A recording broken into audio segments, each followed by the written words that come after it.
Gloire et grâce soient rendues à Dieu pour son amour, sa paix divine. Lui qui manifeste chaque jour sa puissance dans nos vies et qui nous garde fidèles à lui. Que la grâce et la paix du Seigneur soient notre partage ce matin. Il a tout accompli à la croix. Il s'est donné pour nous et il est mort pour notre justification. Une fois de plus encore, béni soit le nom de notre Seigneur Jésus-Christ. Je vous salue bien-aimés frères et sœurs, que le Seigneur vous bénisse. Bienvenue dans ce partage quotidien. Le thème de notre méditation, tout est accompli à la croix, a dit Jésus. Dans Colossiens chapitre 2, le verset 14 et 17, la Bible déclare qu'il a effacé l'acte dont les ordonnances nous condamnaient et qui subsistait contre nous, et il a détruit en le clouant à la croix. Et Apocalypse 1, 18 nous dit, il est le premier et le dernier et le vivant, il était mort et voici il est vivant. Au siècle des siècles, il tient les clés de la mort et du séjour des morts. Bien-aimés dans le Seigneur, l'œuvre de Jésus-Christ à la croix nous donne 5 avantages. Car la loi est venue par Moïse et la grâce par Jésus. Par sa mort à la croix, le Seigneur nous a donné la vie éternelle selon Jean 3, 16. Car Dieu a tant aimé le monde qu'il a donné son Fils unique afin que quiconque croit en lui ne périsse pas mais ait la vie éternelle. Par la mort à la croix, il nous a réconciliés avec le Père. Par la mort à la croix, il nous a délivrés de la malédiction de la loi selon Galates 3, 13. Par la mort à la croix, il nous a pardonné de tout péché parce qu'il est notre avocat auprès du Père. Il a dit, si nous confessons nos péchés, il est juste et fidèle pour nous pardonner et nous purifier de toute iniquité.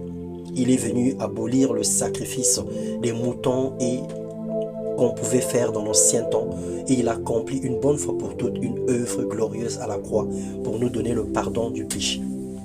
Il nous a connectés avec le Père, il nous a réconciliés avec lui parce qu'il est le cep et nous sommes les sarments et sans lui nous ne pouvons rien faire. Ésaïe 53, 5 nous dit, mais il a été blessé pour nos péchés, brisé par nos iniquités. Le châtiment qui nous donne la paix est tombé sur lui et c'est par ses meurtrissures que nous sommes guéris. Ayant de telles promesses bien-aimées dans le Seigneur, le Seigneur nous remonte la foi et nous renforce ce jour pour nous dire que nous n'avons pas à avoir peur de la mort ni à trembler devant les menaces nucléaires, les épidémies, les situations, les catastrophes naturelles et tout ce que le monde connaît aujourd'hui. N'oublions pas que la grâce de Dieu constitue un grand mur contre toutes les attaques. Lui seul peut permettre un malheur dans nos vies s'il le veut. Parce que sa main n'est pas courte pour toucher, ni son oreille dure pour nous entendre. De même que les montagnes entourent Jérusalem, tout ce qui se confie en l'Éternel sont en si grand nuée de protection. Seigneur, merci pour l'assurance du salut que tu nous donnes au travers de ta parole. Que ton sang nous couvre davantage et nous protège contre tout contagion, contre toute œuvre maléfique et diabolique, contre toute attaque de l'ennemi. Par la croix, tu as accompli une œuvre merveilleuse et nous avons le salut en ton nom.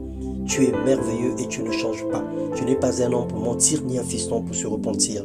Daigne, Seigneur, nous donner la victoire. Victoire sur la mort spirituelle, victoire éternelle des armées sur les attaques, victoire sur toute situation, victoire sur les combats de nuit comme de jour, victoire sur les oppressions, victoire sur l'harcèlement, victoire, Seigneur de gloire, sur toute œuvre de l'ennemi au nom de Jésus-Christ. Que le Seigneur vous bénisse et vous accorde la longévité, qu'il vous préserve contre toute attaque de l'ennemi, contre toute œuvre diabolique et satanique, et que sa main de grâce soit posée sur vous dans le nom puissant de Jésus-Christ. Amen.